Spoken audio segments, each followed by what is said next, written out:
तो चलिए दोस्तों शुरू करते हैं जनरल आज के मोस्ट इंपोर्टेंट क्वेश्चन के बारे में। हमारा पहला सवाल है भांगड़ा किस राज्य का प्रसिद्ध नृत्य है। पूछा गया दोस्तों कि भांगड़ा किस राज्य का प्रसिद्ध नृत्य है। तो दोस्तों यहाँ पर चार ऑप्शन आपको राइट आंसर बताना है। तो यहाँ पर दोस्तों राइट आंसर होगा भांगड़ा जो है वह पंजाब राज्य का प्रसिद्ध नृत्य। याद रखना भांगड़ा किस राज्य से संबंधित है, तो पंजाब राज्य से संबंधित है। पंजाब राज्य का एक नृत्य है, ठीक है ना। भांगड़ा पंजाब का जो है वो पारंपरिक लोक नृत्य। याद रखना जो भांगड़ा है वो पंजाब का एक पारंपरिक लोक नृत्य है, ठीक है ना। क्या है, एक लोक नृत्य है।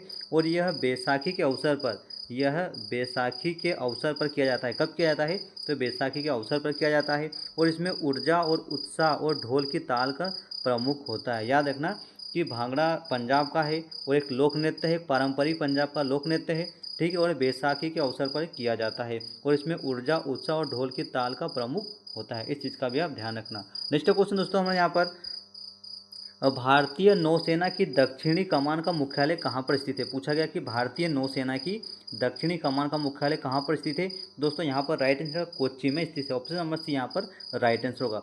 जो दक्षिणी नौसेना कमान का जो मुख्यालय स्थित है वो कहाँ पर है, कोच्चि में। और यहाँ पर क्या होता है, यहाँ पर नौसेना का प्रशिक्षण और प्रशासनिक गतिविधियाँ की जाती है, ठीक है। यह भारतीय नौसेना की कई संस्थान भी यहाँ पर है, ठीक है ना। याद रखना भारतीय नौसेना के कई प्रकार के जो संस्थान है वो कहाँ पर है, तो वह कोच्चि में स्थित है, ठीक है ना। यहाँ पर ये option number C right answer होगा।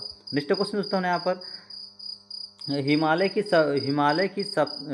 की भारत में सबसे ऊंची चोटी कौन सी है। पूछा गया है कि हिमालय की भारत में सबसे ऊंची चोटी कौन सी है दोस्तों, तो याद रखना कंचनजंगा। याद रखना भारत में हिमालय की सबसे ऊंची चोटी कौन सी है, तो वह कंचनजंगा है, ठीक है ना। यह किस राज्य में स्थित है, तो यह सिक्किम राज्य में स्थित है। याद रखना किस राज्य में स्थित है, तो सिक्किम राज्य में स्थित है, ठीक है। और इसकी ऊंचाई कितनी है, 8,586 मीटर। याद रखना कितनी है, कंचनजंगा की जो ऊंचाई है वो कितनी है दोस्तों, तो 8,586 मीटर है, ठीक है ना। नेक्स्ट क्वेश्चन हमारे यहाँ पर जलियांवाला बाग हत्याकांड कब हुआ था। पूछा गया कि जलियांवाला बाग हत्याकांड कब हुआ था दोस्तों, तो यहाँ पर राइट आंसर होगा जलियांवाला बाग हत्याकांड 13 अप्रैल 1919 को हुआ था। याद रखना 13 अप्रैल 1919 को हुआ था, ठीक है ना। यह घटना जलियांवाला बाग में हुई थी। कहाँ पर हुई थी, जलियांवाला बाग में हुई थी। और यहाँ पर जनरल डायर ने, याद रखना जनरल डायर ने क्या की थी कि निहत्थी भीड़ पर गोली चलाई थी। किसने, जनरल डायर ने निहत्थी मतलब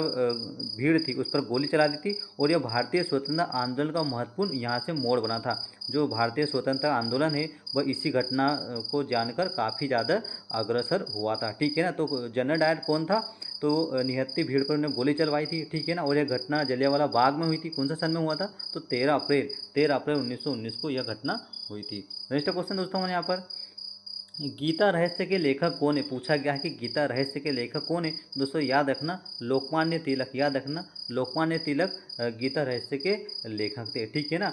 गीता रहस्य के लेखक बाल गंगाधर तिलक थे। इस बात का आप ध्यान रखना, लोकमान्य तिलक या फिर लोकमान्य तिलक, ठीक है ना। और गीता रहस्य के जो लेखक है, यह पुस्तक भागवत गीता की व्याख्या पर आधारित है। भागवत गीता की जो व्याख्या है उस पर आधारित है गीता रहस्य, ठीक है ना, लोकमान्य तिलक, ठीक है ना। और इसमें कर्मयोग पर विशेष ध्यान दिया था। किस पे दिया था, कर्मयोग पर सबसे ज़्यादा ध्यान दिया था, ठीक है ना। नेक्स्ट क्वेश्चन है दोस्तों यहाँ पर विश्व व्यापार संगठन का मुख्यालय कहाँ पर स्थित है। विश्व व्यापार संगठन का मुख्यालय कहाँ पर स्थित है दोस्तों, तो यह जेनेवा में है। कहाँ पर है, जेनेवा में है। याद रखना विश्व व्यापार विश्व व्यापार संगठन का मुख्यालय कहाँ पर है, जेनेवा में है। और यह 1995 में स्थापित हुआ था। याद रखना विश्व व्यापार संगठन का मुख्यालय कहाँ पर है, जेनेवा में। 1995 में इसकी स्थापना हुई थी। और यह अंतर्राष्ट्रीय जो व्यापार है, अंतर्राष्ट्रीय व्यापार नियमों का क्या करता है, नियमों का नियंत्रण करता है। कौन करता है अंतर्राष्ट्रीय नियमों को नियंत्रण, तो विश्व व्यापार संगठन करता है, ठीक है ना। इसका मुख्यालय कहाँ पर है, जेनेवा में। और स्थापना कब हुई थी, 1995 में इसकी स्थापना हुई थी। नेक्स्ट क्वेश्चन दोस्तों हमारे यहाँ पर भारत का राष्ट्रीय गीत किसने लिखा था। भारत का राष्ट्रीय गीत किसने लिखा था, तो याद रखना बंकिम चंद्र चटर्जी ने। याद रखना भारत का राष्ट्रीय गीत किसने लिखा था, तो बंकिम चंद्र चटर्जी ने लिखा था, ठीक है ना। और उन्हें जो बंकिम चंद्र चटर्जी ने लिखा था उनके उपन्यास आनंद मठ में शामिल है, ठीक है ना। ये भी क्वेश्चन पूछा जाता है, आनंद मठ, ठीक है ना। भारत का राष्ट्रीय गीत किसने लिखा, बंकिम चंद्र चटर्जी ने। अपने उपन्यास कौन सा था, आनंद मठ में लिखा था, ठीक है। यह स्वतंत्रता आंदोलन का प्रेरणा स्रोत बना था। क्या बना था, स्वतंत्रता आंदोलन का प्रेरणा स्रोत यह गीत बना था, ठीक है। इसका नाम क्या है, राष्ट्रीय गीत, ठीक है ना। और किसने लिखा था, बंकिम चंद्र चटर्जी ने लिखा था अपने उपन्यास आनंद मठ में। नेक्स्ट क्वेश्चन दोस्तों यहाँ पर द्वितीय बौद्ध परिषद कहाँ हुई थी? द्वितीय बौद्ध परिषद कहाँ पर हुई थी? तो याद रखना दोस्तों, वैशाली में हुई थी। याद रखना, द्वितीय बौद्ध परिषद कहाँ पर हुई थी? तो वैशाली में हुई थी। ठीक है ना। यह बुद्ध के महापरिनिर्वाण के लगभग 100 वर्ष बाद हुई थी। बुद्ध के महापरिनिर्वाण के लगभग 100 वर्ष बाद हुई थी और इसमें विनय पिटक से जुड़े विवादों पर चर्चा हुई थी।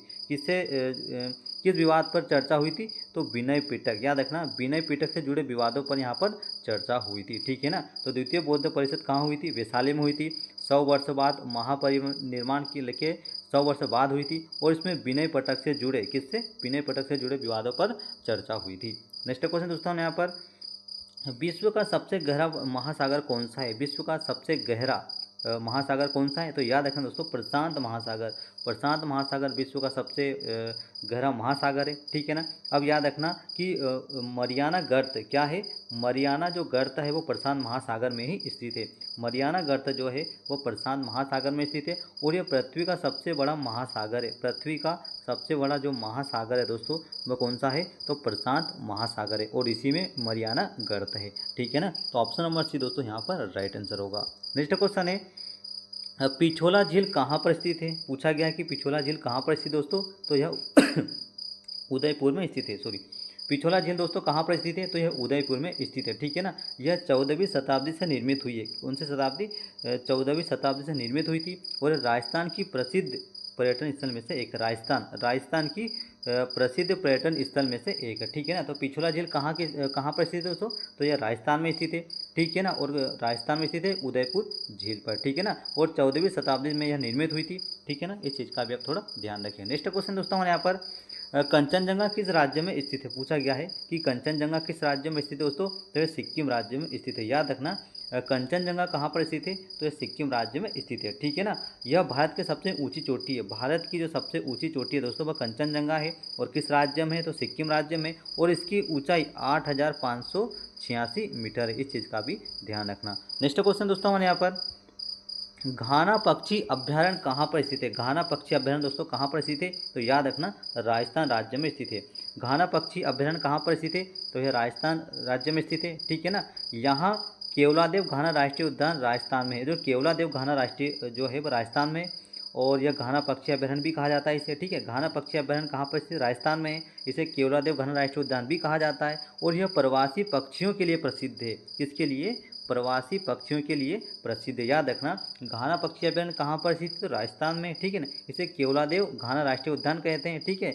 यहाँ पर क्या होता है? प्रवासी पक्षियों के लिए यह प्रसिद्ध माना जाता है। नेक्स्ट क्वेश्चन दोस्तों हमारे यहाँ पर, प्रथम व्यक्तिगत सत्याग्रह किसने किया था? प्रथम व्यक्तिगत सत्याग्रह किसने किया दोस्तों? तो यहाँ पर राइट आंसर होगा विनोबा भावे ने। याद रखना, प्रथम व्यक्तिगत सत्याग्रह किसने किया था? तो विनोबा भावे ने किया था। ठीक है ना। यहाँ पर याद रखना कि जो विनोबा भावे ने जो प्रथम सत्याग्रह किस सन में किया था? तो 1940 में किया था। यह आंदोलन द्वितीय विश्व युद्ध के विरोध में हुआ था।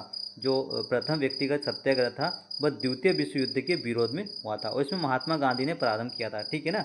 तो प्रथम व्यक्तिगत सत्याग्रह किसने किया था? विनोबा भावे ने किया था। ठीक है ना। और यह व्यक्तिगत सत्याग्रह विनोबा भावे ने कब किया था? 1940 में किया था। ठीक है। ये आंदोलन द्वितीय विश्व युद्ध के विरोध में हुआ था और इसमें महात्मा गांधी ने प्रारंभ किया था। ठीक है ना। इस चीज़ का भी आप ध्यान रखना। नेक्स्ट क्वेश्चन है, शांति निकेतन के संस्थापक कौन है दोस्तों? तो यहाँ पर राइट आंसर होगा रविन्द्रनाथ टैगोर। याद रखना, शांति निकेतन के संस्थापक कौन है दोस्तों? तो रविन्द्रनाथ टैगोर है। ठीक है ना। और यह पश्चिम बंगाल में स्थित है। ठीक है ना। शांति निकेतन की स्थापना रविन्द्रनाथ टैगोर ने की थी और ये शांति निकेतन कहाँ पर स्थित है? तो यह पश्चिम बंगाल में स्थित है। ठीक है ना। यह आगे चलकर विश्व भारती विश्वविद्यालय भी बना था। शांति निकेतन के संस्थापक रविन्द्रनाथ टैगोर थे। इस चीज़ का आप ध्यान रखना। ठीक है ना। और यह पश्चिम बंगाल में स्थित है। इस चीज़ का ध्यान रखना। और आगे चलकर विश्व भारती विश्वविद्यालय भी यह बना था। नेक्स्ट क्वेश्चन दोस्तों ने यहाँ पर, भारत के राष्ट्रपति का कार्यकाल कितना होता है? भारत के राष्ट्रपति का जो कार्यकाल होता है दोस्तों वह कितना होता है? तो 5 वर्ष होता है। याद रखना, भारत के राष्ट्रपति का कार्यकाल 5 वर्ष का होता है। ठीक है। अब याद रखना कि उन्हें संसद और राज्य विधानसभा के निर्वाचन सदस्य चुनते हैं। जो 5 वर्ष जब हो जाता है, ठीक है, उसका उन्हें संसद और राज्य विधानसभा के निर्वाचन सदस्य चुनते हैं। यह पुनः निर्वाचित भी हो सकते हैं। ठीक है। एक बार बनने के बाद दोबारा भी बन सकते हैं राष्ट्रपति। तो राष्ट्रपति का कार्यकाल कितने वर्ष का होता है? तो 5 वर्ष का होता है। नेक्स्ट क्वेश्चन दोस्तों हमारे यहाँ पर, प्रथम असमिया फिल्म जोय मोती कब बनी? प्रथम असमिया फिल्म जोय मोती कब बनी थी? तो 1935 में बनी थी। याद रखना, प्रथम असमिया फिल्म जोय मोती कब बनी थी? 1935 में बनी थी। यह पहली असमिया फिल्म मानी जाती है। इसके निर्देशक ज्योति प्रसाद अग्रवाल थे, याद रखना। इसके निर्देशक भी कौन थे? तो ज्योति प्रसाद अग्रवाल इसके निर्देशक थे, ठीक है ना।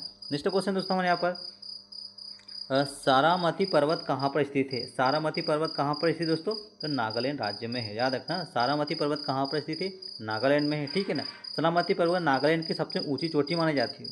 नागालैंड की सबसे ऊंची चोटी मानी जाती है सारामती, ठीक है। और ये भारत और म्यांमार सीमा पर है। कहाँ पर है? भारत और म्यांमार की सीमा पर स्थित है, ठीक है। और इसकी ऊंचाई कितनी है? 3841 मीटर, याद रखना। 3841 मीटर है, ठीक है ना। सारामती पर्वत कहाँ पर स्थित है? नागालैंड में है, ठीक है ना। और इसकी ऊंचाई कितनी है? 3841 मीटर है, ठीक है। भारत और म्यांमार के बीच सीमा पर यह स्थित है, ठीक है ना। नेक्स्ट क्वेश्चन है कांचीपुरम किस वंश की राजधानी थी? कांचीपुरम किस वंश की राजधानी थी दोस्तों? तो यह पल्लव वंश की राजधानी थी, ठीक है ना। यह मंदिरों के लिए प्रसिद्ध थी। किसके लिए प्रसिद्ध थी? तो यह मंदिरों के लिए प्रसिद्ध थी, ठीक है ना। यह कहाँ पर स्थित है? तो यह तमिलनाडु में स्थित है। कहाँ पर स्थित है? तो यह तमिलनाडु में स्थित है, याद रखना। कांचीपुरम किस वंश की राजधानी थी? पल्लव की, मंदिरों के लिए प्रसिद्ध थी और तमिलनाडु राज्य में स्थित है। नेक्स्ट क्वेश्चन है अर्थशास्त्र के रचयिता कौन है? पूछा गया दोस्तों कि अर्थशास्त्र के रचयिता कौन है? अर्थशास्त्र के रचयिता चाणक्य, याद रखना। अर्थशास्त्र के रचयिता चाणक्य को माना जाता है, ठीक है ना। वे चंद्रगुप्त मौर्य के गुरु थे, ठीक है ना। अर्थशास्त्र के रचयिता चाणक्य थे, ठीक है ना। वे चंद्रगुप्त किसके? चंद्रगुप्त मौर्य के गुरु थे। इस ग्रंथ में राजनीति और अर्थव्यवस्था का वर्णन किया गया है ना। अर्थशास्त्र के रचयिता कौन है? चाणक्य थे। और इस ग्रंथ में इन्हें राजनीति और अर्थव्यवस्था का वर्णन भी किया गया है। नेक्स्ट क्वेश्चन है विश्व में सबसे गहरा महासागर कौन सा दोस्तों? तो यह प्रशांत महासागर है, ठीक है ना। और इसे मरियाना गर्त भी इसी पर बसा हुआ। पृथ्वी का सबसे बड़ा महासागर भी यही है, ठीक है ना। अब पूछा गया है कि गेहूं का उत्पादन राज्य कौन सा है? गेहूं का मुख्य उत्पादन राज्य कौन सा दोस्तों? तो उत्तर प्रदेश है, याद रखना। गेहूं का सर्वाधिक उत्पादन भारत में कहाँ पर होता है? तो उत्तर प्रदेश में होता है, ठीक है ना। और यहाँ पर अगर गेहूं सबसे ज़्यादा हो रहा है तो मिट्टी कौन सी है? तो मिट्टी दोमट मिट्टी है, याद रखना। उत्तर प्रदेश में जो मिट्टी है कौन सी है? दोमट मिट्टी है, जहाँ पर सर्वाधिक गेहूं का उत्पादन होता है, ठीक है ना। और ये हरित क्रांति के बाद, कौन सी क्रांति? हरित क्रांति के बाद गेहूं के उत्पादन में सर्वाधिक वृद्धि भी हुई थी। नेक्स्ट क्वेश्चन है फिरोजाबाद किस उद्योग के लिए प्रसिद्ध दोस्तों? तो कांच के लिए प्रसिद्ध, याद रखना। फिरोजाबाद कांच के लिए प्रसिद्ध है। इसे ग्लास सिटी भी कहा जाता है। क्या कहा जाता है? ग्लास सिटी भी कहा जाता है। और यह चूड़ियों का निर्माण में यह नंबर 1 पर है, ठीक है ना। फिरोजाबाद कांच उद्योग के लिए प्रसिद्ध है। इसे ग्लास सिटी भी कहा जाता है। और यहाँ चूड़ियों निर्माण का विशेष रूप होता है। विशेष प्रकार की यहाँ पर चूड़ियाँ बनाई जाती है।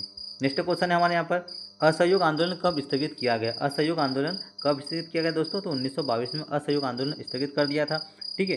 चोरा चोरी की हिंसक घटना, याद रखना।